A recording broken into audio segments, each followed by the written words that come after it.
Hey, everybody, friends, how's it going? How y'all doing?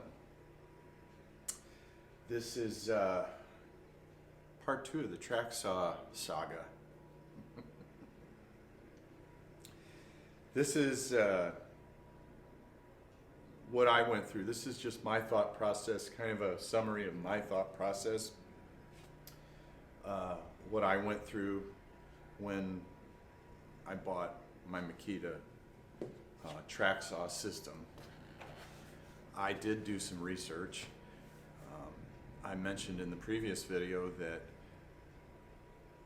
my homemade track saw, just once I got into high production or much higher production than what I was doing normally, I just had to have it.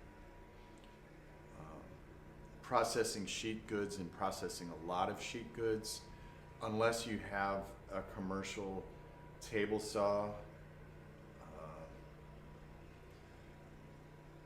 or a table saw that has an extremely wide fence to where and you have the room to do it, it doesn't make a lot of sense to process sheet goods on a table saw, in my view. I have a limited amount of space in my shop. Plus, my shoulders hurt. I'm an old broke down carpenter and I don't like lifting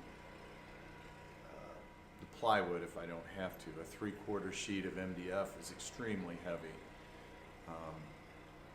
So anyway, the track saw really seemed to fit that bill. If you're going to cut plywood or sheet goods on your workbench, you obviously need to have something to protect your workbench. Setting it up on some 2x is a good idea. The thing that I like about that is, and even on the job site when processing sheet goods for roofs and floors and all that stuff, it was a set of sawhorses with about 5 2x4s screwed to the top of the ponies, and then you put your sheet goods up there, and what that gives you is support over the entire sheet, so that when your off-fall falls, you don't get some sort of kink in it that's going to bind your blade. Kinks in blades, bad, very bad. It can ruin a blade. So anyway, I chose the Makita, and I haven't researched every single solitary track saw. I'm just talking about the ones that I looked at and the ones that I considered and the ones that I didn't even come close to considering.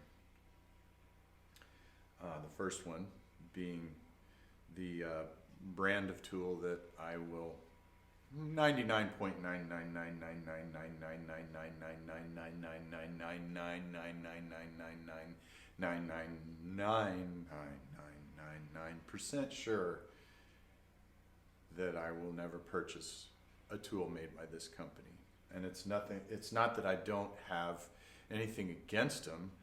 I just don't have a desire to spend, in my opinion, way too much money for the tool that you get. And that's just my philosophy. And I have friends that think I'm a nut and swear by their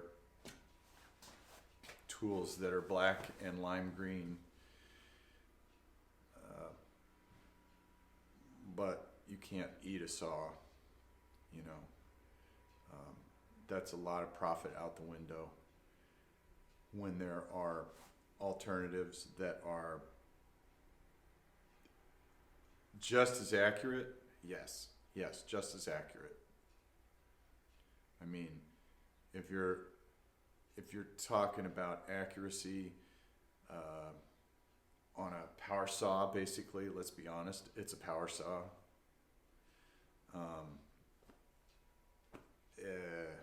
There are limitations. And if you're within less than a 16th, that's manageable. So cost versus cost, you be the judge. It's what you feel comfortable with anyway. I don't have to have the status of the black and lime green tool. And a lot of it is status. There's just, what else could it be? There's a few tools that are very ingenious and very cool, but everything that comes along with them and the price points are just ludicrous. So anyway, I will stop talking about it, and I'll get back to track saws. So first of all, like anything else, when you're thinking about a track saw, what is it you want it for? That's what you really have to think about. And if you're thinking about a track saw, maybe make yourself a track saw. You know, if you're thinking about buying a commercial model, make yourself a track saw if you haven't, and experiment with it, because you sure as heck are going to save a lot of money. The Makita isn't cheap, and the DeWalt isn't cheap either. The cheapest one is the Grizzly. And I thought Harbor Freight made one, but I started trying to look it up and I didn't see one. So I don't know if they make one or not. And I really didn't give Harbor Freight a thought when I was thinking track saws. I was thinking brand name manufacturers, heavy hitters, you know, tools that workmen use every day. So Harbor Freight is usually not something that comes to mind when I think of stuff like that. So the one that I really had that really got my attention first, and not because I was going to buy it, but it was the black and lime green tool. So let's just run through what the black and lime green tool is going to cost you. And you'll have to add these up. Because my calculator is being used. And just to be fair, let's talk about what I have so that we can do an apples to oranges comparison. I bought a 55-inch track for cross-cutting sheet goods. I bought the clamps that go in the groove underneath to clamp down your workpiece. And you don't necessarily need the clamps right off the bat, because this is, if you have a flat surface that you're working on that's relatively sawdust free, this cushion on here doesn't move. When you put it down, it stays put. So, and it depends on the thickness of material you're running too. If you're running 3/4, you probably don't need to clamp it. You could get through it. If you're running something thicker than that, I would recommend clamping it. So anyway, track, saw, clamps. Then I bought for processing sheet goods.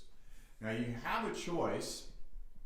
You can buy, I forget how long the pre-made one is.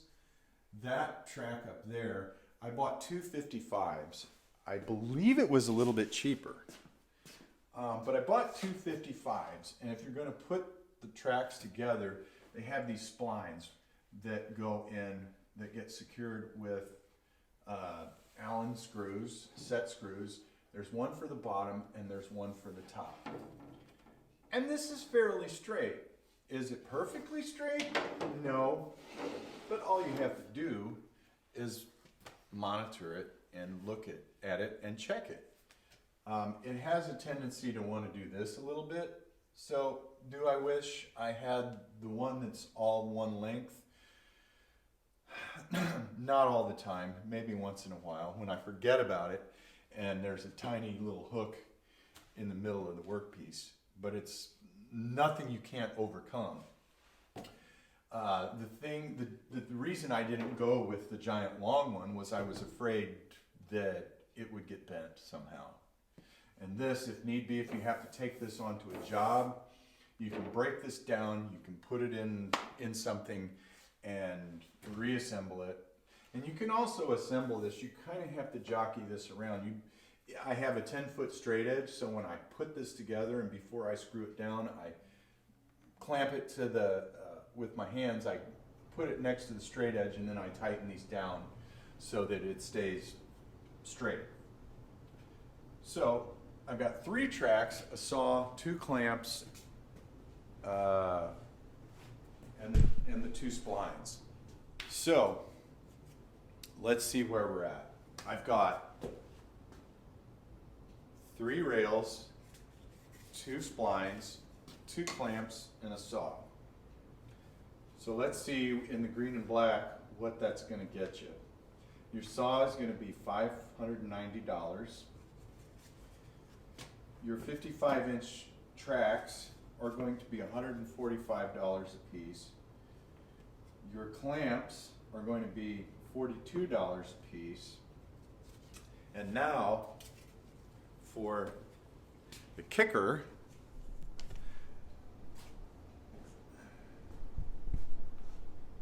the HEPA-Vac, which this HEPA-Vac was right under, I think it was about $289. And it has a fleece bag that's down to, I think, crazy number of microns. It's very fine. And the saw has a dust port. The saw has the dust port. Plenty of hose. The vacuum, basically, there's a setting on the vacuum where you turn that setting on and you plug your saw into the vacuum, and the saw actually turns the vacuum on. Let me check this. I think we're good. So, let's see, roughly 600. Another 150, so 150, 150, 150. 450. So with our saw, roughly speaking, since I don't have a calculator, with our saw, our 3 guide rails and our clamps, we're at $1,000 right off the bat.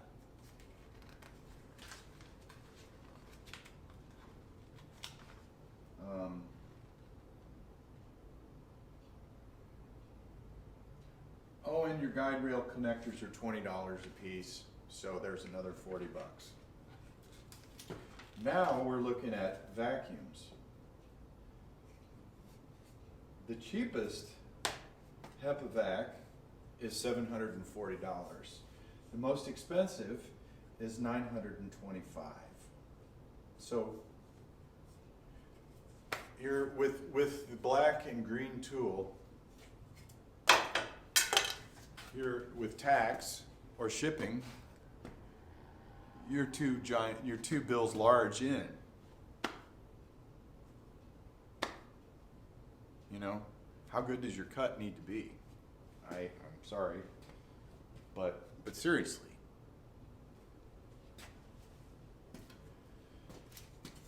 So, anyway, that was an easy decision.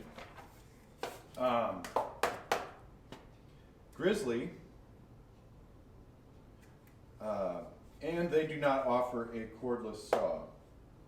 Grizzly is the best deal. They have a mini track saw, and they have a 6 1/4, and their saw is $225, and they have a track saw master pack for $295. They say it's designed in Germany. I really didn't pay much attention to this anyway, because it's just, I knew that my saw was going to be used heavily, and so I'm not, if somebody has a Grizzly setup and they love it, leave it in the comments, because I'm sure people that are interested in track saws would want to know, would this be sufficient for home use, do-it-yourself project kind of things? I'm thinking it might be, and it's got value to it.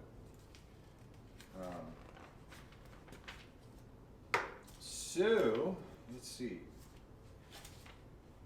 I went on Amazon to get these prices. The one that I was really considering actually buying was the DeWalt system. They have a pack which includes one 59-inch rail, clamps, and their saw for $904. And then you'd have to buy 2 more 59-inch tracks, which would cost you $131.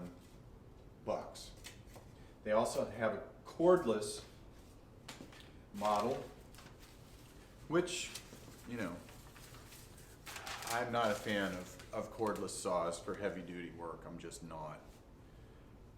Anyway, what I didn't like about the DeWalt was that DeWalt, what I read, DeWalt was the heaviest track saw on the market.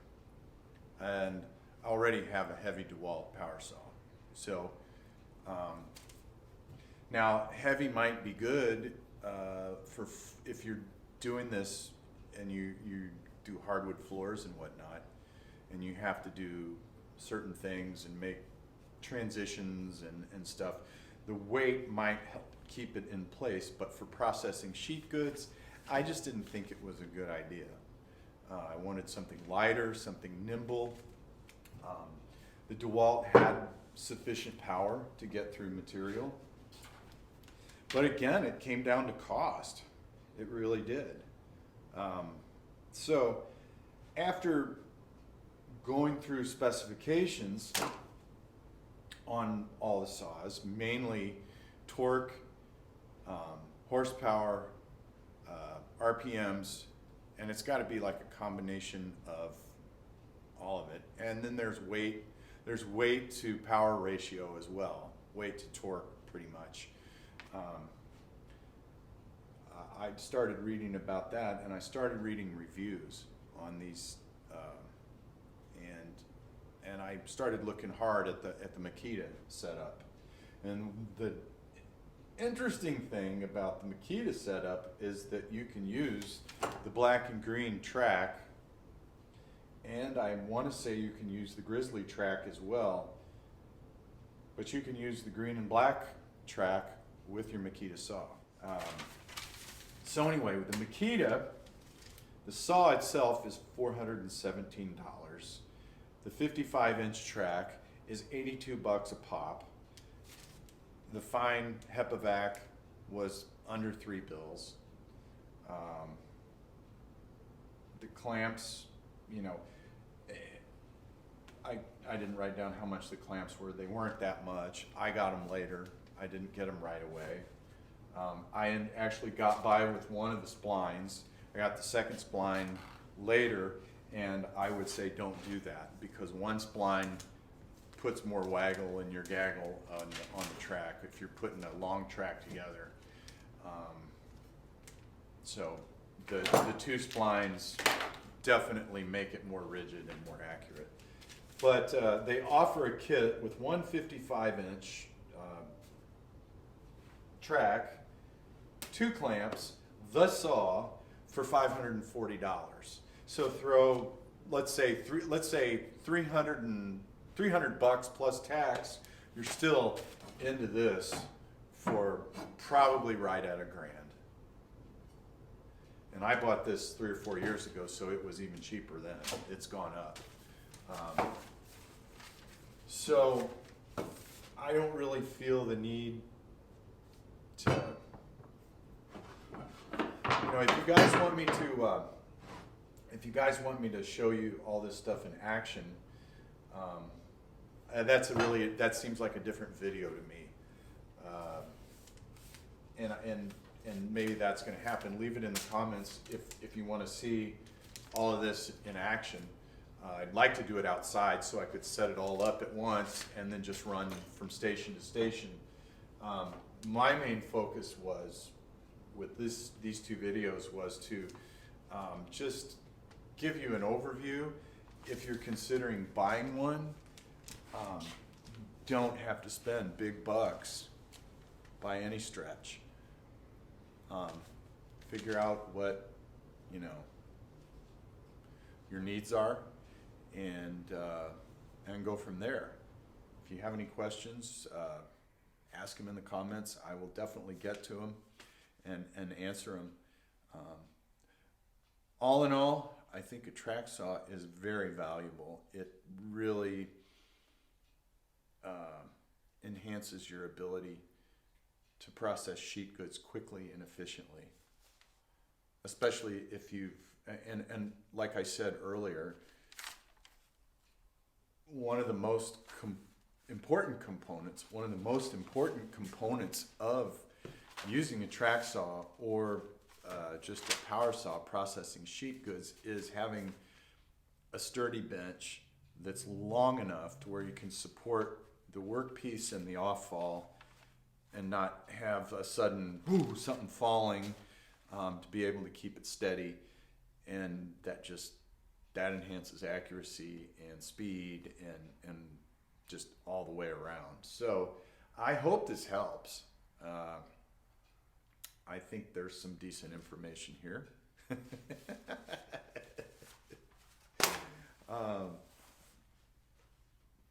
Man, if you want to go spend $2,000, go right ahead. Other thing about the black and green tool is that that's good that I wish the Makita did. The Makita does have it to some degree, but they're more or less, these knobs here give you adjustment. They make you tighter in the track. And it does have a lock. It does lock you into the track, but the green and black tool locks you into the track. You can literally take a short piece of track and it'll stay on the saw. So I don't know. That's not worth an extra $1,000 for me. But that's just me. But yeah.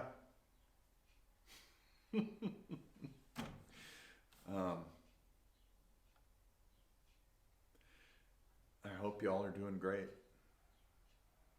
Weekend's coming. It might even be here by the time this video gets out. We're winning. The Kindness Army is winning. We are. We're doing it. What can you say? The Facebook page, the Bucking Army Facebook page is going really good. I mean, you people are awesome.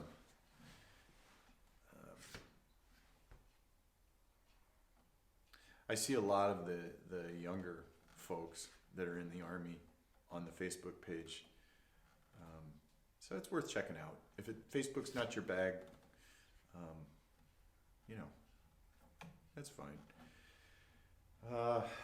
So anyway, I have to get back to work. Making videos is fun. So just let's keep working together and plugging away. Thank you so much for commenting and just being friendly, and welcome to all you new subscribers. I'm excited. I'm marching towards 100. I was really stoked. I mean, I think in less than an hour the other day, I had 23 views. That was pretty exciting. Small channel.